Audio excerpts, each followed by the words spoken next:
Thank you for tuning in. Another episode of Mountain Murders. Now, unfortunately, Dylan is no longer with us. No, I'm just kidding. He's not dead. I didn't kill him, at least not yet. But he is unavailable tonight to record a podcast, and we wanted to get some content out to our listeners. And we're going to actually have a show tonight that's a little different from what we normally would present to you. Of course, Mountain Murders, we mostly focus on true crime, but since Dylan is unavailable, he's working his wonderful blue-collar swing shift job, I actually have a special guest. So I'm going to quit beating around the bush here. I'm doing a lot of jibber-jabber, and I've got my mom here. Hi, Mom. Hi. And she's a Mountain Murders fan. But I thought it might be kind of fun, since we are a show that focuses on the mountain region, to interview my mom. You've grown up here in Western North Carolina. Mm-hmm. You are a true local. And you've got an amazing mountain accent. I do. And so earlier we were kind of making fun because you were like, I don't want anybody to hear me. Mm-hmm. Modern day hillbilly. Yeah. But you educated hillbilly. But you do get some flack for having an accent, right? Can we talk a little bit about that? Sure. Just sort of off the cuff about... Very discriminated against. Yeah, about how people that aren't from this area, they automatically assume there's all these stereotypes about mountain people. Hillbillies, we're ignorant, we don't wear shoes, we don't have teeth. That kind of thing. Absolutely. And you have 3 college degrees, so it's not like you are uneducated. No, it's just a simple representation of where you grew up. Just what you hear, and you repeat words the way you hear them. But, oh yeah, lots of people around here suffer discrimination and mocking and taunting and, insults. And I have as well. And still do. Yeah. But a lot of people love the accent. You think? Well, yeah. There are people who they're like, talk, I want to hear more, say more things. I do get that, but then I'm always skeptical as to whether that's really their motive, or if they're just secretly giggling about it in a negative way. Well, we talked about, and we were kind of talking about this earlier today, that you went to Canada to visit some family, and they live in a very rural kind of mountain town, and how when you were a visitor, you were almost like the local, like a sightseeing Oh, I was thing. Celebrity, like, yes. people wanted to come out and, like, see you and talk to you. Yes. Because, you were the visitor, you were the guest. It's a really small town. And then on top of that, you were American and you're from the South. Right. So people were just, like, fascinated with your accent. Absolutely. They came from near and far. Well, that's pert near the coolest thing I've ever heard right there. Trying to strike up some chit-chat. So, growing up in the mountains, you have a lot of interesting stories.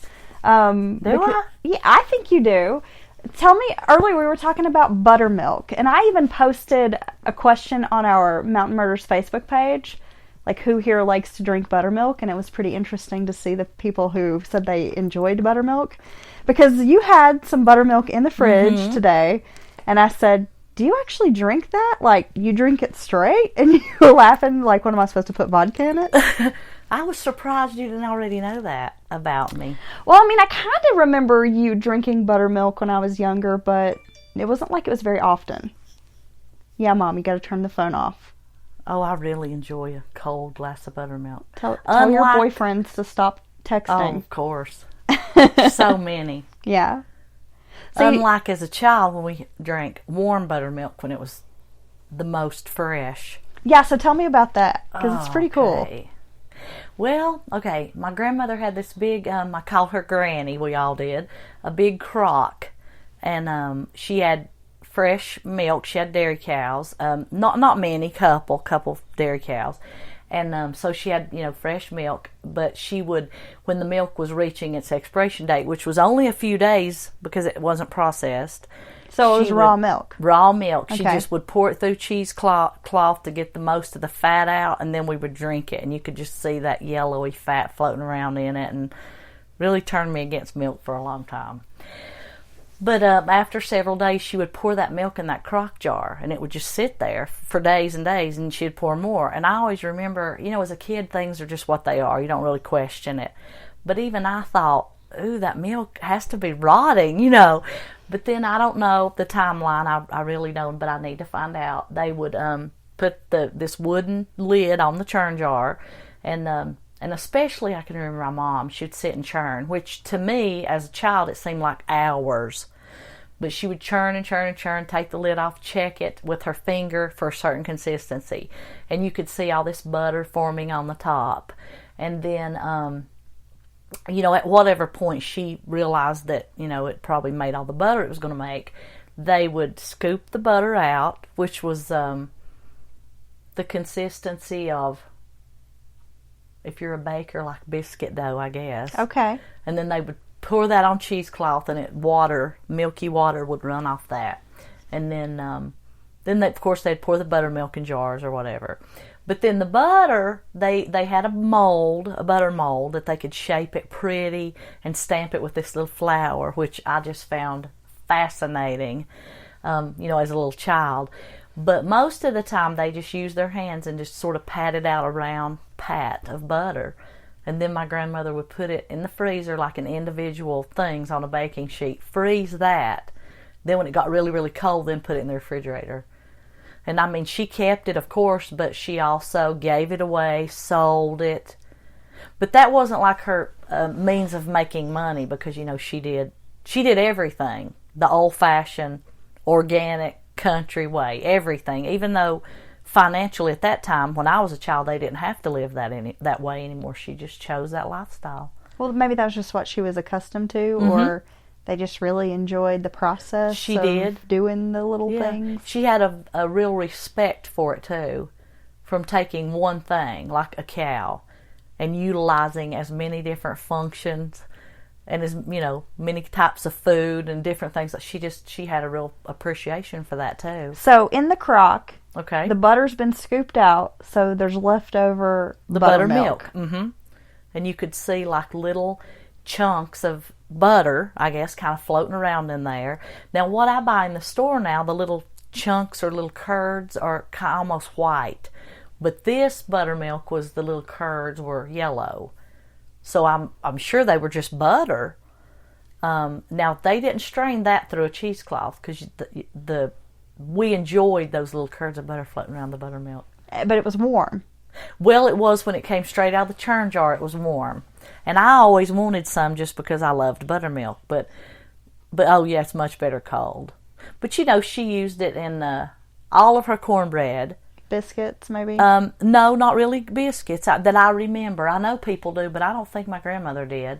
But she did use it in some baking. I can remember her using that in some cakes. But primarily, people just loved it and drank it. Yeah. With cornbread. Or they ate cornbread and buttermilk. Oh, yeah, I've heard that. Yeah. You crumble up your cornbread into your bowl of buttermilk. Okay. Much like cereal. Well, see, I love cornbread and milk. You do. That's like that's like a dessert for me. You do. Mm-hmm. I mean, I can eat a whole cake of cornbread and milk. That's my favorite thing. Love it. Can't get enough of it. I am country when it comes to the cornbread, but I've never had it with buttermilk. And you know that they ground their own cornmeal. Yep, I remember and that. And my uncle still does. He still has his meal house, and he still grinds his own cornmeal. And he still has my grandmother's original meal box in his kitchen. Yeah, I remember the meal box. And I've staked my claim on that meal box. And he still cooks on a wood stove, right? He does. I mean, he has full electric and everything, but he... Well, he lives in what would be my great-grandparents' house. Yes. Your grandmother's, Granny's house. He still lives there. He does. And cooks on a wood stove, and it's the same wood stove that she cooked on. It is. Right? Same one that I remember, for as far back as I can remember. The same one. Do you think it's more difficult to cook on a wood stove? Or do you feel like once you have the hang of it, it's just like using an electric stove or whatever?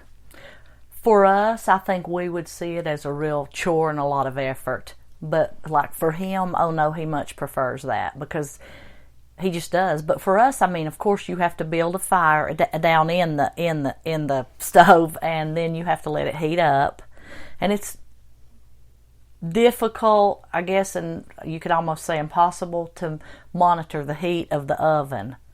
So you have to have some knowledge of, when to put whatever in the oven and how long to bake it versus we can monitor the temperature on our electric ovens. I mean, I vaguely remember as a kid the wood stove, the cooking stove, and like, wasn't there a kindling box because you had to have like kindling to put in the wood stove and right start. beside And it was like it. this big process. It was a big wooden box, and it usually had some newspaper kind of twisted in there, and then little pieces of kindling, little shreds of wood, and to start the fire.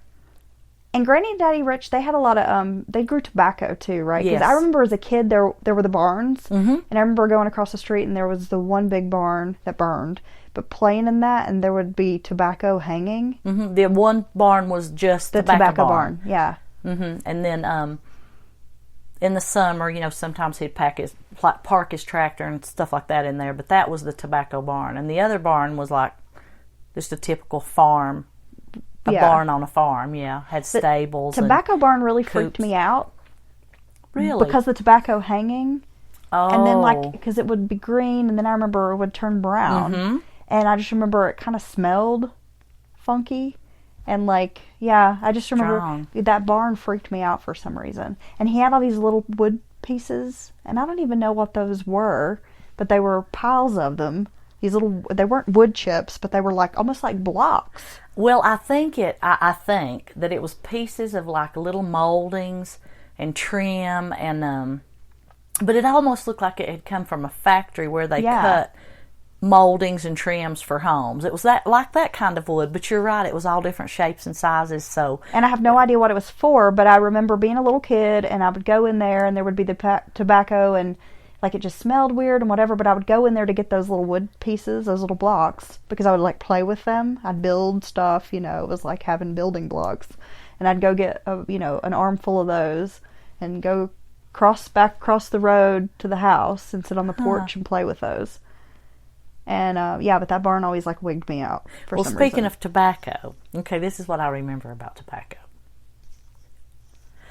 Yeah, I want to hear about it. I mean, there's a whole process, and I remember the whole process and everything. But as kids, this was our job. At the end, when the tobacco's been cut and dried and no, not dried, I'm sorry. Okay, anyway, tobacco, they would take it to my aunt's basement, this large basement, and they had it set up in little divided spaces, and they would class the tobacco.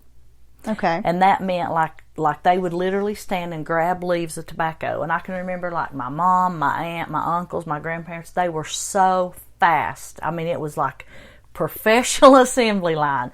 They would, jerk to those tobacco leaves off those stalks and just pop, and they would put it into classes, like the really good leaves, so down to the really, really poor leaves. A, B, C, D. Yes, somewhat. And I'd love to know what they call the different categories, because I don't remember, but they would class the tobacco, and like I said, they just rip it off the stalk and throw it whichever.